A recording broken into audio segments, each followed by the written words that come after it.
Bismillahirrahmanirrahim.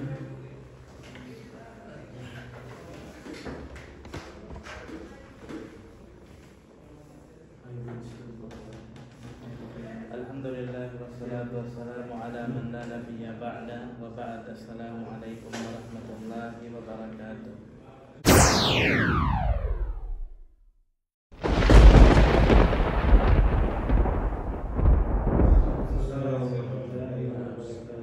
Alhamdulillah, i-continue natin yung pag-aaral na nasimulan. So, nabanggit natin kahapon.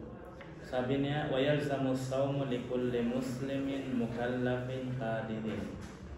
Obligado ang fasting Ramadan sa lahat ng mga Muslim, mukallaf at saka qadir. Ito yung tatlong requirements na kailangan makumpleto sa isang tao na bago maobligado siya mag-fasting. Kung meron sa isa sa mga tatlo na to na wala doon sa kanya, hindi obligado sa kanya ang fasting. Yung una, kailangan siya ay Muslim. Kailangan siya ay Muslim. Obligado sa kanya mag-fasting sa buwan ng Ramadan. Pero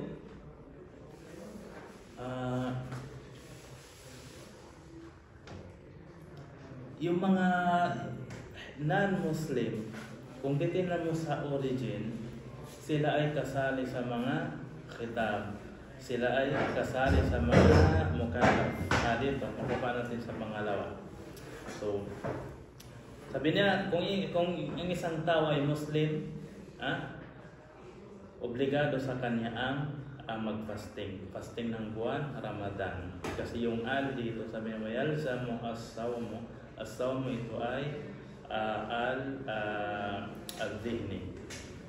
Yung pangalawa, as-shartus tsani, yung pangalawang requirements is dapat kailangan ay mukallaf. Ano ang tawag ng mukallaf? Ang ibig sabihin ng mukallaf ay nautusan na gumawa ng mahirap.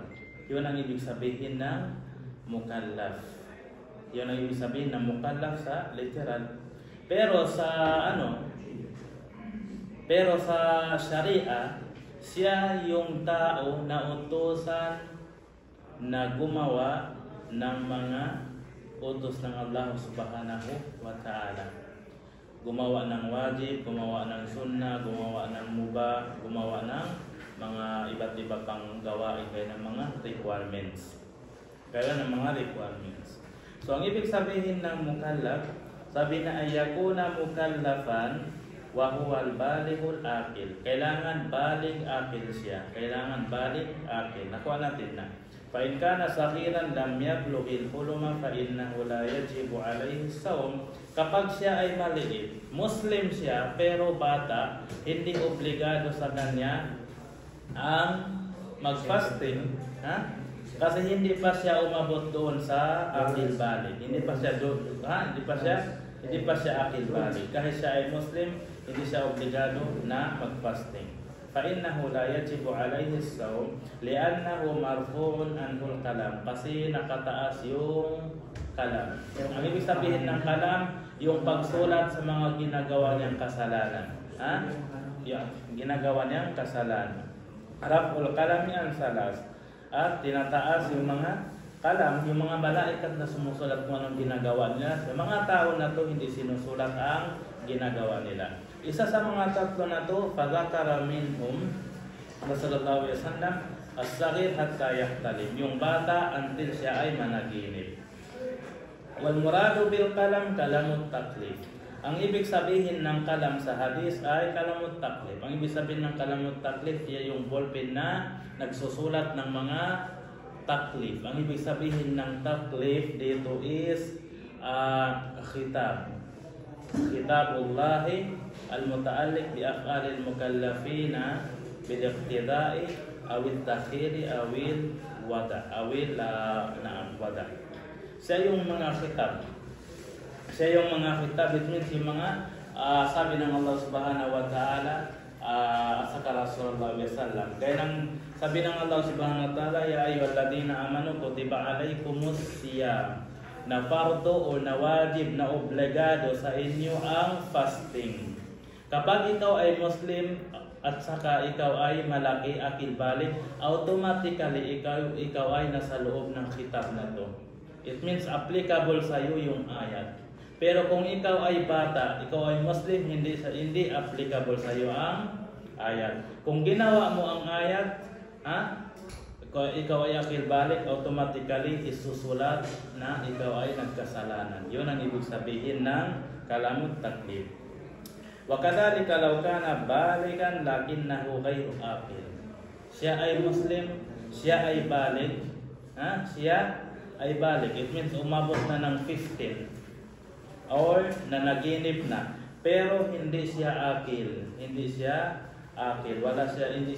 nag-iisip. Kalma'tu, kaya ng mga kulang pag-iisip, hindi siya intact na or 100% nag-iisip kaya ng normal na tao. Wal majnun, at saka yung mga balyo, fa innahu la yalzamuhu as-sawm ma dama annahu ghayru akil. Yung mga tao na to, yung kulang ng pag-iisip nila at saka mga balyo, hindi wajib sa kanila ang mag-fasting. Kama annaha la talzamuhu sa'irul ibadat. Hindi lang fasting, lahat ng mga ibadat hindi sila obligado gumawa. Bakit? Kasi wala doon sa kanila ang requirements kung paano magiging obligado ang ibadat sa kanila. Liqawli sallallahu alaihi wasallam, wal majnun hatta yufiq.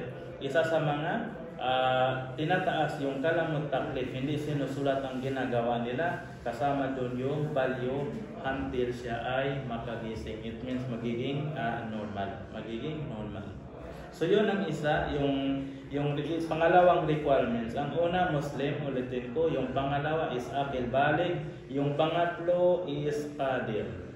Kailangan may may kakayanan.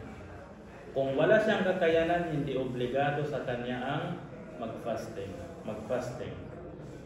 Asyartu salis qadir ay yakunan mukallafu qadiran. Siya ay Muslim, akil balig, pero wala siyang kakayanan na magfasting, hindi obligado sa kanya ang magfasting. Yakhruju bidhalika al-muslim al-mukallafu alladhi la yaqdiru ala as-sawmi li maradin wa nahwihi. Makakalabas doon sa obligado na to yung Muslim, akil balig, pero wala siyang kakayanan magfasting dahil sa siya ay may sakit o iba pa. Fa innahu la yalzamuhu as-sawmu adaan. Hindi obligado sa kanya ang magfasting adaan. Ang ibig sabihin ng adaan, on the spot or on time. Pero obligado sa kanya ang magfasting kadaan. Kadaan, hindi on time. Pero sa on time, hindi wajib sa kanya mag-fasting, pero after mawala yung sakit niya or magiging maayos na siya, so magiging obligado na sa kanyang fasting as kada, hindi ada. Lakin in kana yurja zawalul mani'i fil mustaqbal kal maridi yurja shifa'uhu fa innahu yuftiru wa yaqdi min ayyamin ukhra. Yun ay ang may sakit, dalawang situation. Kung ang sakit niya is pwede pa magamot in the future or mawala, so magiging wajib sa kanya ang mag-fasting kapag siya ay nagamot na, kung siya ay gumaling na. Pero kung hindi maalis yung sakit na, it means forever na, yun hindi yun mawajib sa kanya ang fasting. Wa in kana la yurja zawalul mani kal kabiril haram wal maridi zamin fa innahu yut'imu an kulli yawmin miskinan. Liqawli ta'ala wa 'alal ladina yutiqunahu fidyatun ta'amu miskin.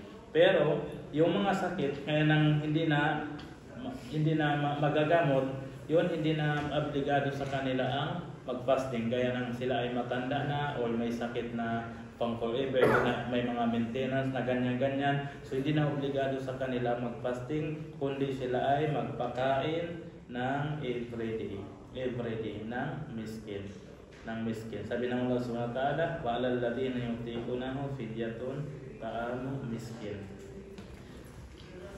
So yun ang mga requirements kung paano magiging obligado ang fasting sa isang tao. Kailangan siya ay Muslim, kailangan akil balik, ay kailangan may kakayanan. Kung may mga nawala sa isang requirements, hindi obligado sa kanila ang mag-fasting. Wa idza qamatil bayyinatu fi asna'in nahar. Ngayon alam natin na kung sino ang mga taong obligado sa kanila ang fasting.